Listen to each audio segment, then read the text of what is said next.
ہم نام نہاد مذہب کے نام پہ سیاست نہیں کریں گے. جب یہ نام نہاد ریاست مدینہ کا نام کرتے ہیں جناب اسپیکر، واللہ باللہ میں کہہ رہا ہوں مجھے ضیاء الحق کا مرد مومن یاد آتا ہے.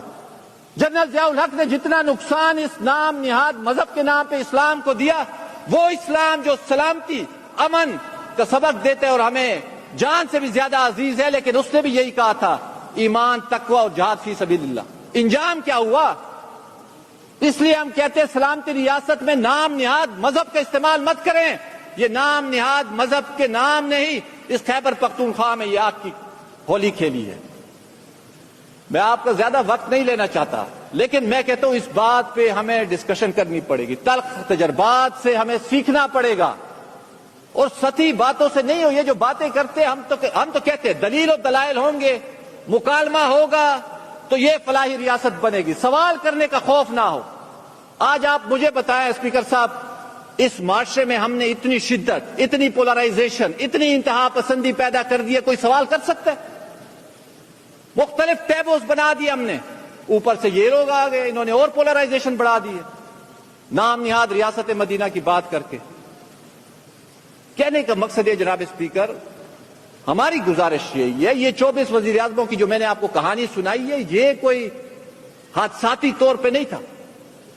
56 میں جس شخص نے آئین بنایا اس کو ہم نے بے توقیر کیا، 73 میں جس شخص نے آئین دیا اس کو ہم نے پھانسی پہ چڑھا دیا، جس شخص نے 18ویں ترمیم دی اس کو ہم نے 12 سال جیل میں گزار دیا. خان عبدالغفار خان نے اس ملک میں 37 سال جیل گزاری، یہ کہتے ظلم ہمارے ساتھ ہوا.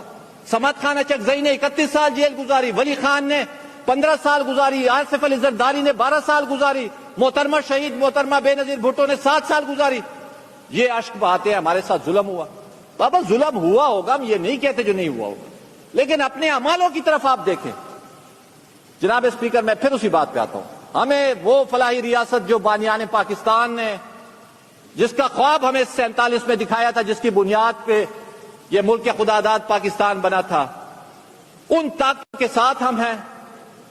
آج پھر محترم عمران خان صاحب نیازی صاحب کہتے ہیں میں فوج کے ساتھ بات کرنا چاہتا ہوں. جناب اسپیکر مجھ سے اگر کوئی پوچھے تو امن کا حل کیا ہے، جناب اسپیکر اس آئین کے اوپر عملداری اس امن کا حل ہے.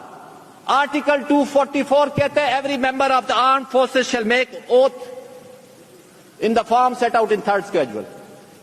جدول سوم میں ایک عبارت ہے جو ہر مسلح شخص اس حلف کی پاسداری کرے گا. یہ آئین کہتا ہے، احمد کنڈی نہیں کہتا.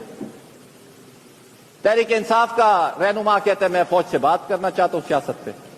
اور اس کا حلف کیا کہتا ہے 244 کا؟ I will bear true faith and allegiance to Pakistan and uphold the Constitution of Pakistan and I will not engage myself in any political activities whatsoever. وہ کسی اس پہ حصہ نہیں لے سکتا. آئے آج یہ عہد کرے، اشک بہانے سے کچھ بھی نہیں ہوگا. وہ کہتے ہیں کب اشک بہانے سے کٹی ہے شب ہجرا، کب کوئی بلا صرف دعاؤں سے ٹلی ہے، دو حق و صداقت کی شہادت سر مقتل، اٹھو کہ یہی وقت کا فرمان جلی ہے. کہنے کا مقصد یہ جناب اسپیکر رونے دھونے سے نہیں ہوگا.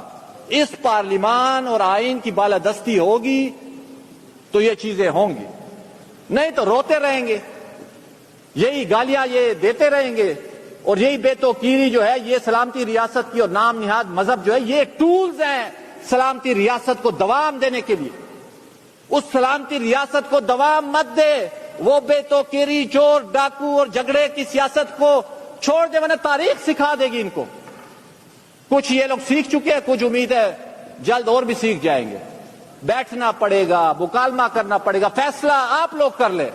ابھی بیٹھنا چاہتے ہیں مرضی ہے، تاریخ کا سبق سیکھ کے بیٹھنا چاہتے ہیں. بہت سارے فن خان آئے ہیں یہاں پہ، تاریخ نے ان کو سکھا دیا. کہنے کا مقصد یہ جناب اسپیکر، میں اس کو وائنڈ اپ بھی کرتا ہوں.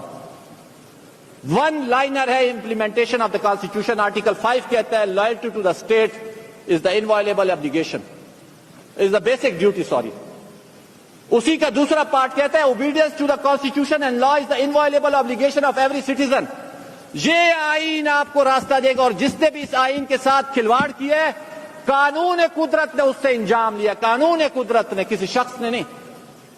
یہ مطلق العنانی کے ذریعے چلانا چاہتے ہیں، یہ خودشاہی کے ذریعے چلانا چاہتے ہیں، یہ ایک خوش پرستی کے ذریعے چلانا چاہتے ہیں. جناب اسپیکر اس حکومت کو اس طرح چل نہیں سکتا. ہمیں اسی فلاحی ریاست کی بنیادیں رکھنی پڑیں گی جس کا خواب بانیان پاکستان نے دیکھا تھا. ہمیں ان سلامتی ریاستی کی طاقتوں کے دروازے روکنے پڑیں گے, تب جا کے یہ امن بحال ہوگا. وہی گندھارا جس کو پھول کی خوشبو کہا جاتا تھا, وہی انڈس سویلائزیشن کے ہم وارث ہیں جہاں پہ مختلف مذاہب کے لوگ اکٹھے رہتے تھے. آج بدقسمتی سے ہم اپنے گلے ایک دوسرے کے کاٹ رہے ہیں.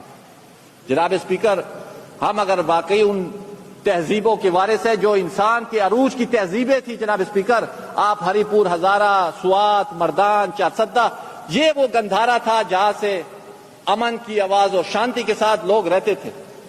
آج ہم گتم گتا ہیں.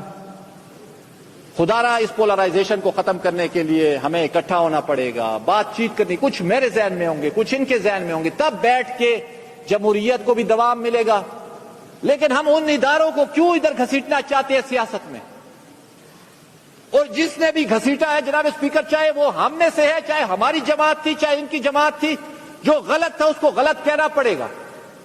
اگر تاریخ کے کسی وقت میں بھی کسی نے غلط کیا, اس کو تاریخ نہیں چھپا دی. جناب اسپیکر, میں آخر میں صرف یہی کہوں گا, آئین کی عملداری کو انفورس کریں, آئین کی عملداری کو انفورس کریں, تب جا کے یہ امن بحال ہوگا. یہ ہمارے لا انفورسمنٹ ایجنسیوں کی جو قربانیاں ہیں یہ بھی رائے گاہ نہیں جائیں گی. اور آخر میں صرف یہی کہوں گا, یا بدعز سیال کما وطن دا جہان, یا بدعز سیال کما وطن دا جہان, یا بستا پخپو کے تور خاورے کا مزان, زان بدڑے وڑے کم خستا بکم ودان, نریم پختونیم تا یاد افسانے زمان. شکریہ.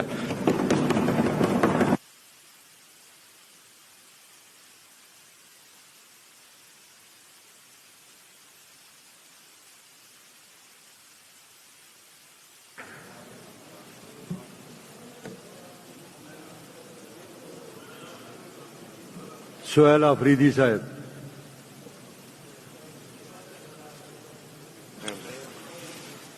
بسم اللہ الرحمن الرحیم. ایاک نعبد و ایاک